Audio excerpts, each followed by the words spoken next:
This is Jay Katz from the Best Comics TV.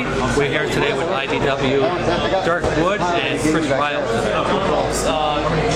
Hey guys, how are you? Very cool. First of all, congratulations on 1 million. I got the, right? Yeah, what was that? Well, it's good news. Yes, it's 1 million ladies. Oh wait, we're having something different? Yes, something all right, 1 million downloads. Yes, that's right. I got the press release. The Will Chamberlain.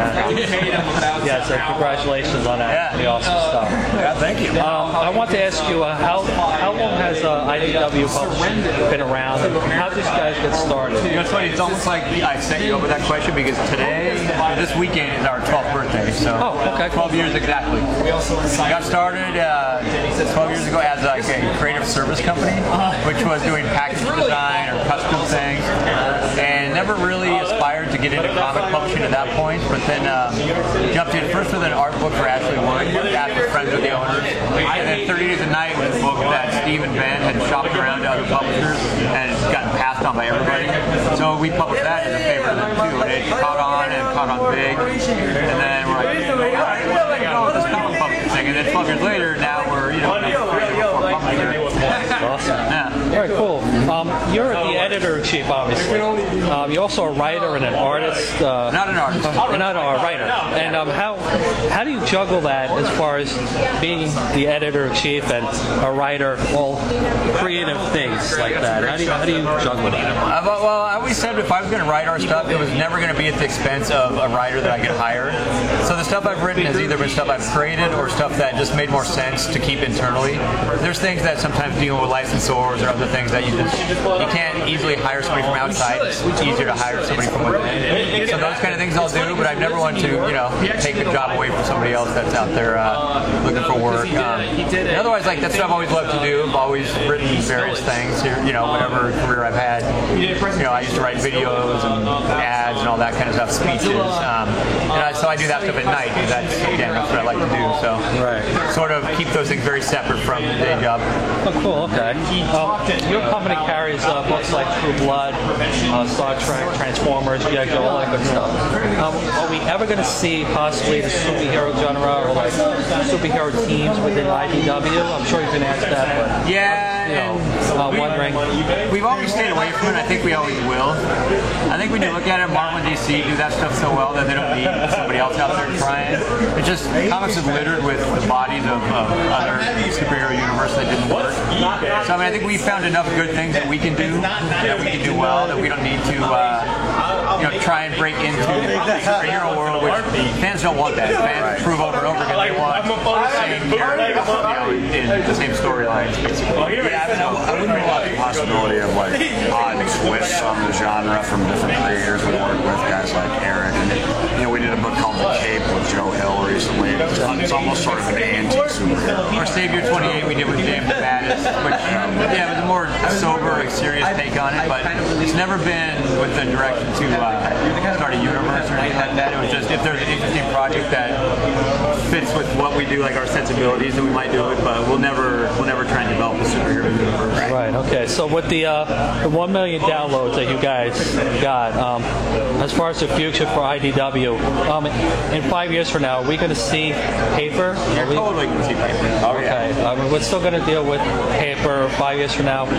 We're not going to go completely digital. The thing of it is the digital thing, even with 1 million downloads now, it's less than 5% of our overall business. Like we're a print publisher, and we are proud to be a print publisher, and like look at this place. I couldn't imagine not coming to a store like this and just downloading a book at night. So I think print has helped us reach an audience that maybe doesn't go to comic shops, or maybe hopefully now it does. But I don't think it's come at the expense of the print buyers. And I love print stuff. I don't think we ever go away from that. I think we have nice collectible pieces like this. I think they become artifacts that people want to own rather than just something that you can swipe through on an iPad. Right. Okay. So sorry. go ahead, Dirk. I know that Ted Adams, the CEO, one way he would accomplish that is digital's really a feeder program the same way that like the newsstand and 7-Elevens were when we were kids, you know? And so the idea is, yeah, to get as many people who aren't traditional comic fans interested in it and hopefully drag them into where we all can succeed. You can't do a day like this if all everybody has iPads, you know? Like, they come meet everybody and get sketches.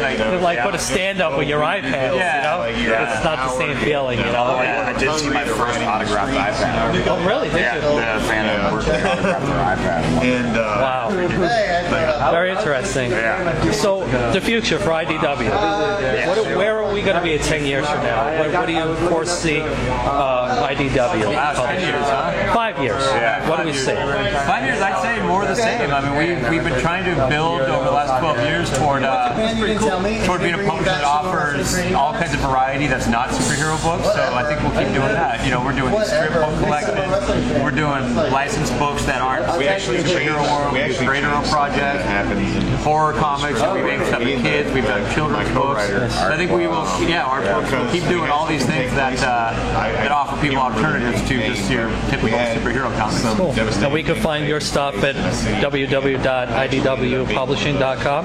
And anywhere else we should be looking for you guys? You should be looking for us at Tate's Comics, because this is by far the greatest comic shop I've ever been to. Awesome. Agreed. All right. Thank you so much for your time. I appreciate it, Chris. Thanks, guys. Yeah, you bet. Thank you. It's Jake Katz for the Best Comics TV.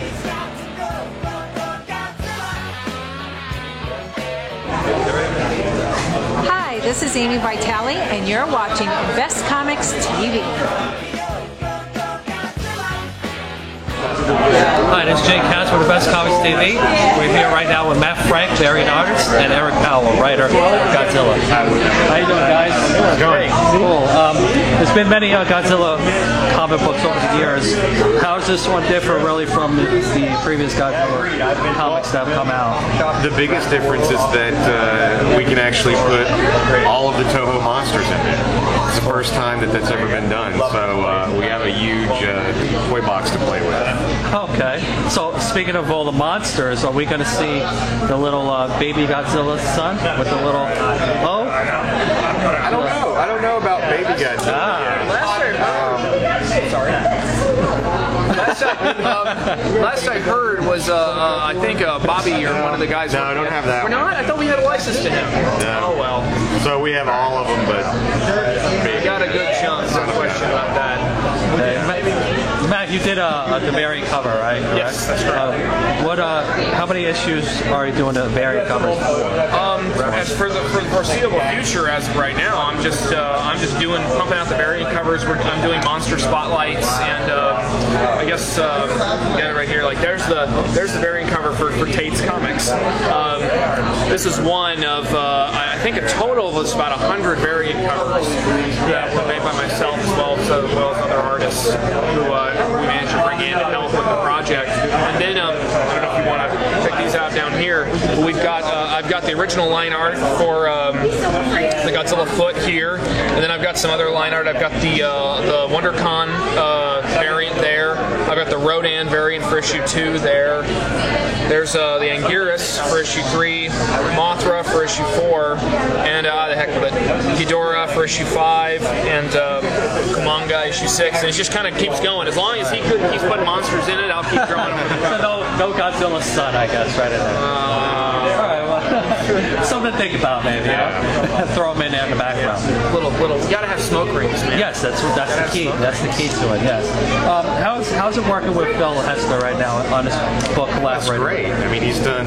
Look at the first issue. He's done a great job. It was definitely cool. We really wanted to get someone good to make a splash on the first arc, and Phil did that. It's been really great working with him. Really excited to see how the art is coming out. Yeah, it's pretty awesome. It's really nice. And Matt, as far as the covers go, Godzilla over the years, how do you what artists do you really look at as far as Godzilla goes and say, wow, that's a cool looking monster. I'm going to basically kind of keep the concept according to that artist, or It's actually kind of interesting because, well, growing up, I really enjoyed the Dark Horse comics, and of course, Art Adams is my favorite artist from there. I would rather not so much emulate him or copy him as I would